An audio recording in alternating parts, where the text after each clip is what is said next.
Hello everyone, I am Ayush. आज हम इस वीडियो में पढ़ेंगे एडर्जिक एंटागोनिस्ट के बारे में।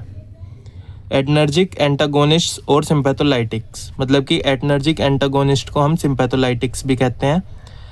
डेट इनहिबिट्स द फाइट और flight responses controlled by sympathetic nervous system. जो सिंपैथेटिक नर्वस सिस्टम हमारा फाइट और फ्लाइट रेस्पॉन्सेज को कंट्रोल करता है, उसको ये इनहिबिट करती है, रोकती है। कौन? एडर्जिक एंटागोनिस्ट हमारी। ठीक है। They work by blocking the action of the hormone adrenaline, जिसको हम एपिनेफ्रिन भी कहते हैं, एंड नोर एड्रेनलिन, जिसको हम नोर एपिनेफ्रिन भी कहते हैं। ठीक है। ये कैसे काम करती है? ये ब्लॉक कर देती है किस एक्शन को? हमारे हॉर्मोन्स के एक्शन को, एड्रेनलिन के एक्शन को और नोर एपिनेफ्रिन को एक्शन को, on adrenergic receptors through out the body. कि एडर्जिक रिसेप्टर्स जो थ्रू आउट द बॉडी होते हैं, वहाँ पे इन सब के एक्शन को क्या करती है? ब्लॉक करती है। ठीक है। उसकी जगह ये एक्ट करती है, ये जाके बाइंड कर जाती है हमारे एडर्जिक रिसेप्टर्स पे, जिससे कि वो वर्क ना करे और इनहिबिट करती है उनके रेस्पॉन्सेज को, फाइट और फ्लाइट रेस्पॉन्सेज को। ठीक है। अब इस टाइप्स ऑफ एडर्जिक ब्लॉकर्स देखते हैं हम, मतलब एडर्जिक एंटागोनिस्ट को एडर्जिक ब्लॉकर्स भी कहते हैं। ठीक है।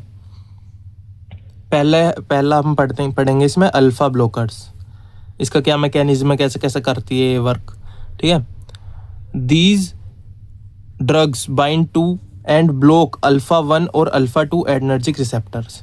ये जो अल्फा ब्लॉकर्स होती हैं, ये क्या करती है? बाइंड होती है और ब्लॉक कर देती है हमारे अल्फा 1 और अल्फा 2 एडर्जिक रिसेप्टर्स को, which are found in smooth muscles of blood vessels. जो ब्लड वेसल्स की स्मूथ मसल्स में पाया जाता है, प्रोस्टेट में पाया जाता है, and bladder. This action causes smooth muscle to relax. अब इससे क्या होएगा? हमारी स्मूथ मसल जो होंगी वो रिलैक्स हो जाएंगी। ठीक है, इस एक्शन से। तो क्या किया? अल्फा ब्लॉकर्स क्या करती हैं? हमारी अल्फा 1 और अल्फा 2 एडर्जिक रिसेप्टर को जाके बाइंड करती है और ब्लॉक कर देती है। ठीक है। अब इसके क्लिनिकल यूज क्या क्या है? Alpha blockers are used for benign prostatic hyperplasia, BPH कहते हैं इसको। ठीक है। ये प्रोस्टेट में होती है हाइपरप्लेजिया, उसका साइज बढ़ने लगता है। इसके अंदर देखते हैं क्या करता है। Alpha 1 blocker relax the smooth muscle in prostate and bladder neck, improving urine flow को इम्प्रूव करेगा, एंड रिड्यूसिंग सिम्टम्स, क्या सिम्टम्स को रिड्यूस करेगा, BPH के सिम्टम्स को। ठीक है। फिर नेक्स्ट आता है हमारा हाइपरटेंशन में वर्क करेगा। Alpha blocker dilate vessels. ये वेसल्स को क्या करेंगे? अल्फा ब्लॉकर्स डायलेट करेंगे, विच डिक्रीजेज ब्लड प्रेशर। जब वेसल्स हमारी डायलेट होंगी तो हमारा ब्लड प्रेशर क्या होएगा? इंक्रीज हो जाएगा।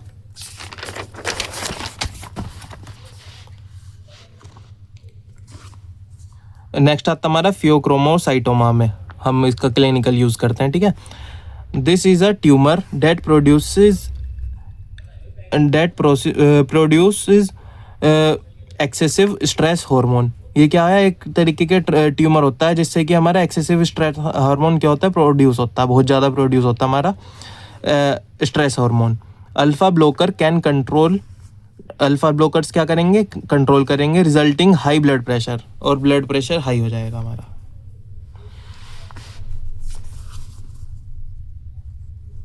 एग्जाम्पल्स इसके अल्फा ब्लॉकर के एग्जाम्पल्स हैं हमारे। अल्फा 1 सेलेक्टिव, इसके अंदर आएगा हमारा डोक्साजोसिन, टेमसुलोसिन एंड प्राजोसिन।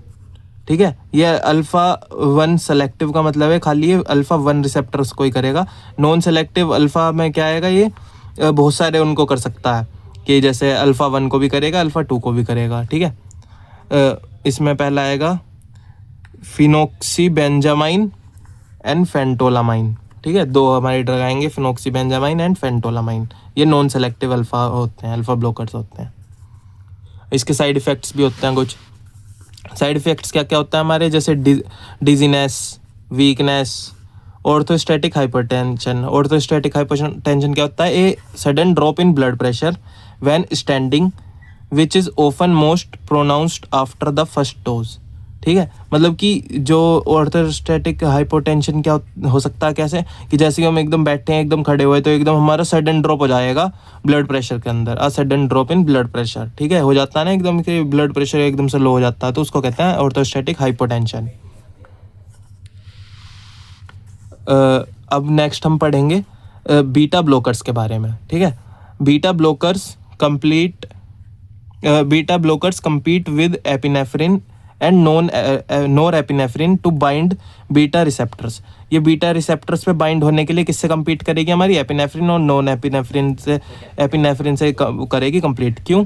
क्योंकि एपिनेफ्रिन और नॉर एपिनेफ्रिन क्या करते हैं, उस पर बाइंड करते हैं बीटा रिसेप्टर्स पे, तो ये compete करना पड़ेगा इसको उस पर बाइंड करने के लिए।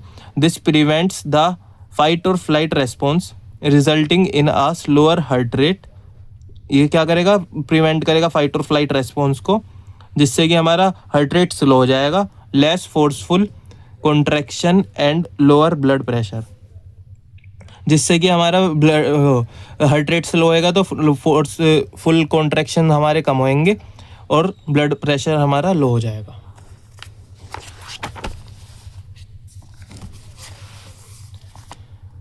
नेक्स्ट पढ़ते हैं हम इसके क्लिनिकल यूजेस बीटा ब्लोकर्स के। Beta blockers are use for a wide range of cardiovascular condition. ये कार्डियोवैस्कुलर कंडीशंस के लिए ज़्यादातर यूज़ की जाती है, बहुत सारी, as well as non cardiac issues including hypertension. क्या क्या चीज़ें आएंगी इस क्लिनिकल यूज़ के अंदर, हाइपरटेंशन में हम यूज़ कर सकते हैं, एंजाइना पेक्टोरलिस एक तरीका चेस्ट पेन होता है, cardiac arrhythmias, irregular heart beats and heart failure, ठीक है, हार्ट फेलियर में भी हम इसको यूज़ कर सकते हैं। मायोकार्डियल इन्फाक्शन मतलब कि heart attack, migraine prevention, glaucoma as eye drops के में यूज़ कर सकते हैं हम, ग्लाइकोमा में आई ड्रॉप्स के रूप में, ठीक है। एंजाइटी में भी हम इसका यूज़ करते हैं। ओके, अब इसके पढ़ते हैं आगे क्या क्या टाइप्स होते हैं। बीटा 1 सेलेक्टिव ब्लोकर, ये सेलेक्टिव होता है, खाली बीटा 1 रिसेप्टर पे ही वो करेगा, ये एक्ट करेगा। कार्डियो सेलेक्टिव एटिनोल, ये क्या होता है हमारा, कार्डियो सेलेक्टिव होता है कि हार्ट पे यूज़ करते हैं इसको। एग्जाम्पल में आएगा एटिनोल, मीटोप्रोलोल, बीजोप्रोलोल, ठीक है। They primarily affect the heart making them safer for patient with respiratory conditions, ठीक है।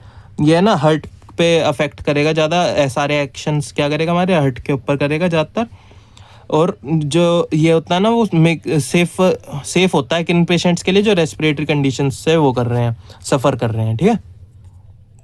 नेक्स्ट आता है हमारा बीटा नॉन सेलेक्टिव ब्लोकर्स, मतलब कि ये बहुत सारे रिसेप्टर्स पे कर सकता है, बीटा 1 पे, बीटा 2 पे, बीटा 3 पे एक्ट कर सकता है। Propranolol, nadolol, timolol, these block both beta 1 and beta 2 receptors affecting the heart, lungs and blood vessels, ठीक है। ये क्या करेगा, बीटा 1 को भी ब्लॉक करेगा, बीटा 2 को भी ब्लॉक करेगा, ये दोनों रिसेप्टर्स को ब्लॉक करेगा, affecting the heart, lungs and blood vessels, ठीक है, इन सब पे अफेक्ट करेगा। नेक्स्ट हम पढ़ते हैं alpha and beta blockers. Carvedilol and labetalol block both alpha and beta receptors, ठीक है। ये क्या करेगा, ये भी अल्फा को भी करेगा, क्या कहेंगे, ब्लॉक करेगा, और बीटा को भी ब्लॉक करेगा। एक अलग टाइप होती है जो दोनों पे एक्ट करेगी, हमारी अल्फा पे भी और बीटा पे भी, ब्लॉकर्स, ठीक है। एग्जाम्पल्स थे लेबेटालोल और carvedilol. Causing vasodilation and reducing cardiac workload, ये वेसल्स को क्या करेगा, डायलेट करेगा, वैसोडाइलेशन करेगा, और हमारा कार्डियक वर्कलोड को प्री और पोस्ट वर्कलोड को क्या करेगा, हमारा रिड्यूस करेगा, कम करेगा, कि हार्ट पे कम लोड आए। अब साइड इफ़ेक्ट्स क्या होते हैं बीटा ब्लोकर्स के, कार्डियोवैस्कुलर में देखते हैं हम, ब्रेडिकार्डिया कर देगा ये, ठीक है, slow heart rate and hypotension, blood pressure को भी हमारा कम कर देगा। रेस्पिरेटरी के अंदर क्या क्या साइड इफ़ेक्ट्स आ सकते हैं। Non selective beta blockers can cause bronchospasm, मतलब कि नैरोइंग ऑफ एयरवे, जो हमारा ब्रोंक्यूल्स होता है उसको नैरो करेगा, कॉन्स्ट्रिक्ट करेगा एक तरीके से। Making breathing difficult for patient with asthma और सीओपीडी, तो इससे क्या होएगा, हमारे जो सांस लेना, ब्रीथिंग है ना हमारी, वो डिफ़िकल्ट हो जाएगी किन पेशेंट्स के अंदर, अस्थमा और सीओपीडी में। ये एक तरीके का साइड इफ़ेक्ट होता है। Central nervous system CNS, fatigue, हमें थकान फील होएगी, डिजीनेस, चक्कर आएंगे, डिप्रेशन एंड स्लीप डिस्टर्बेंसेस, हमारे स्लीप डिस्टर्बेंसेस भी हो सकते हैं बीटा ब्लोकर्स से, ठीक है। नेक्स्ट आता है हमारा इसमें ही मेटाबॉलिक के अंदर क्या क्या आएगा। Masking of hypoglycaemia symptom in diabetic patient, क्या करेगा, ये उसको मास्किंग करेगा हाइपोग्लाइसीमिया सिम्टम्स को, कि वो सिम्टम्स नहीं आएंगे। तो ये भी एक तरीके का हमारा साइड इफ़ेक्ट होता है, डायबिटिक पेशेंट्स के अंदर होएगा ये। ठीक है, तो ये था इस वीडियो के अंदर। आज हमने पढ़ा इसमें एडनर्जिक एंटागोनिस्ट के बारे में, जिसको हम सिम्पैथोलाइटिक्स भी कहते हैं या फिर एडनर्जिक ब्लोकर्स भी कहते हैं। अगर आपको इस वीडियो में कुछ समझ ना आया हो तो कमेंट कर सकते हो, और नोट्स वगैरह के लिए मेरे को मैसेज कर सकते हो आप। जब तक के लिए वीडियो अच्छी लगी हो तो लाइक करना, कमेंट करना और चैनल को सब्सक्राइब भी करना, आगे ऐसे ही पढ़ना चाहते हो तो आप मेरे साथ। और थैंक यू फॉर वॉचिंग।